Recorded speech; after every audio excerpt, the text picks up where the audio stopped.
Hey, what is up everyone? Welcome back to another episode of the Iron Diaper, and that means one thing and one thing only: we've got some new Gundam news. Have you been a little bit nostalgic for some older Gundam series? A little bit of Gundam Wing maybe? Perhaps a little bit of Gundam Iron Blooded Orphans? Well, we do have some stuff coming on the horizon and a couple of cool things that just came out.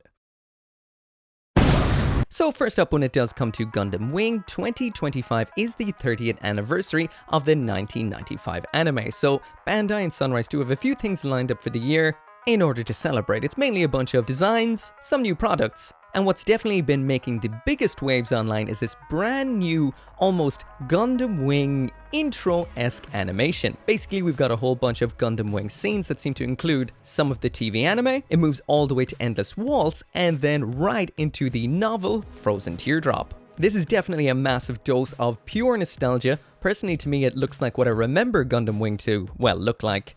Not the way Gundam Wing actually looked like. And when you do take a closer look at this whole animated sequence as a whole, it is 100%, seems to be at least, based on Frozen Teardrop.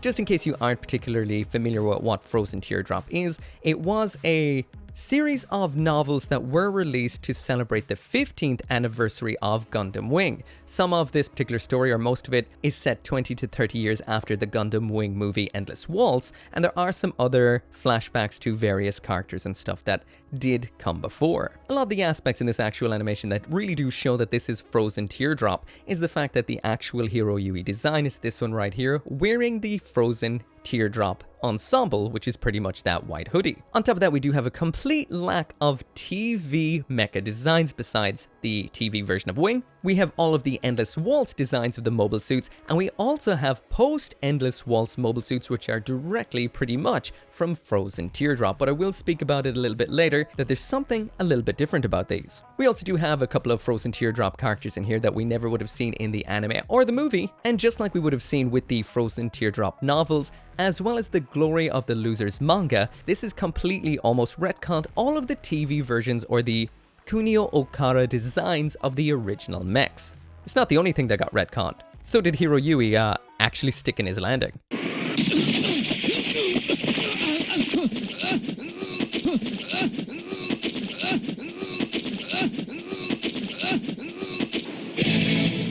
If you haven't seen this animated segment yet, I highly recommend that you do. I'll throw a link down there in the description. It is absolutely spellbinding. It's packed to the brim, full of scenes, absolutely full of nostalgia and even more. For example, we have the classic Wing launch we would have seen in the second opening, with blasting side profiles of Wing TV, Wing EW, and the Frozen Teardrop version. We've got plenty of depressed 90s camera panning, characters that only would have been seen in Frozen Teardrop, including Nataku herself, the character Lu Fei named his mecha after, Odin Lo, Hiro Yui's father, and is that a Leo model kit being carried by Hiro Yui? That is a nice touch. We also get to see some absolutely awesome reanimated aspects from the Endless Waltz movie. Some insane scenes, nice designs including Deathside Hell, Heavy Arms firing off a missile spam, Sandrock doing its classic slash, Talgeese blasting through the air, and then it fast forwards to some really cool Frozen Teardrop scenes, which are in this absolutely,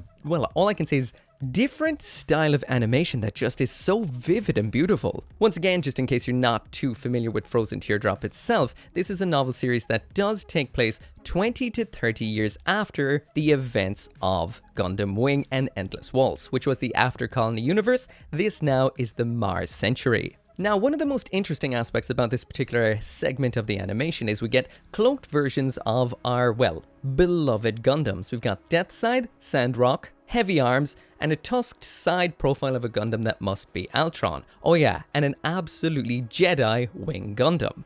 Now straight away you might be thinking, well, these are all those absolutely phenomenal designs that we would have seen from the Frozen Teardrop art. Now I will mention again that Frozen Teardrop was a novel, so there is no real manga images or anything, just a couple of illustrations that came out with it.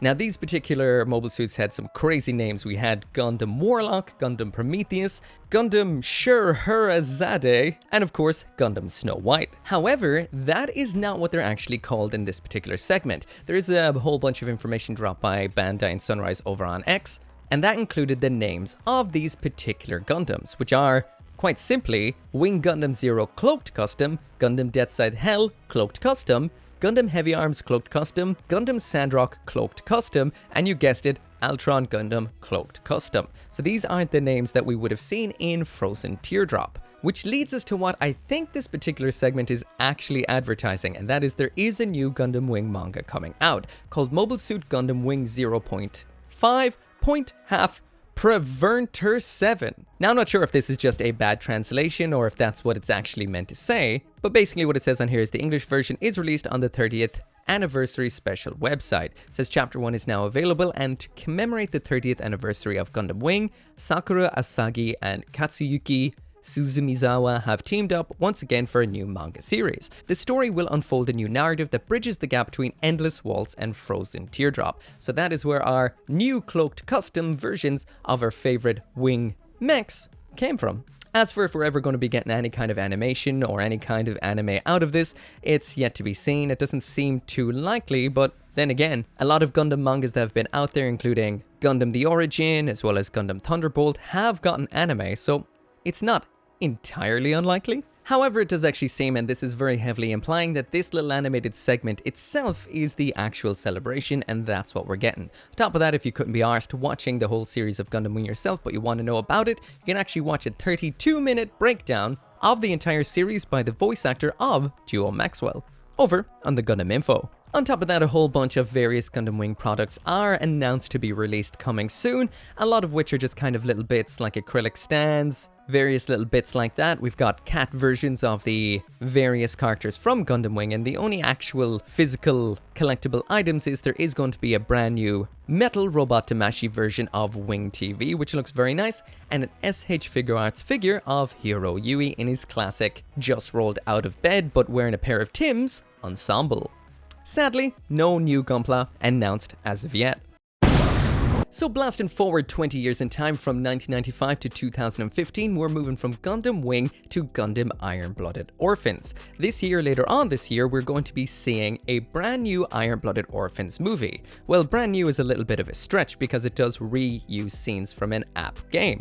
That movie is Iron Blooded Orphans Ruse Hunt. Now, if this sounds familiar to you, it's probably because we do have, or should I say, there was an app game that ran from 2022 to 2024, which is now defunct, cancelled, and gone. We also got a whole bunch of various different high-grade gunpla releases from this particular series. But basically the name of the game here is Bandai Sunrise are taking all the various, and I will mention, very nicely animated scenes from that particular game, stitching them together with some brand new scenes for a brand new movie, which will be releasing in Japanese theaters in October of this year. The overall gist of the plot is it does happen in post-disaster 323, pretty much around the same time as the events of the Iron Blooded Orphans series, follows a character called Wistario Afam from a colony that is near Venus, and he is the pilot of the Gundam Hajiroboshi, basically the reamped, remodeled, and changed version of the Gundam Marchosius. This game also featured a whole host of very nice other Iron Blooded Orphans mobile suits, Gundam frames, and mobile armors. Specifically the absolutely gorgeous Gundam Asmodee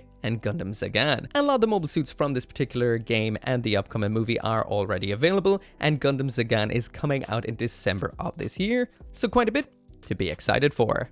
So that is pretty much it for current Gundam news. Not much besides that there. We are currently in a kind of zone between Gundam series, so we might be seeing anything very meaty for a little while. But what do you guys think? What did you think of that absolutely phenomenal Gundam Wing short? Drop it down there in the comments. Are you excited about the upcoming Gundam movie? Once again, drop it down there in the comments. Anyways, always thank you so much for watching. Make sure to come back for more Gundam news and reviews, and I'll see you next time. It wouldn't be the end of the video without special thanks to each and every single one of you guys for watching my videos, and special thanks to the channel members and the members over on Patreon, including Caleb, Engelhardt, Joe, RG59061, Scotty Thomas, Simon, and Van Fawn.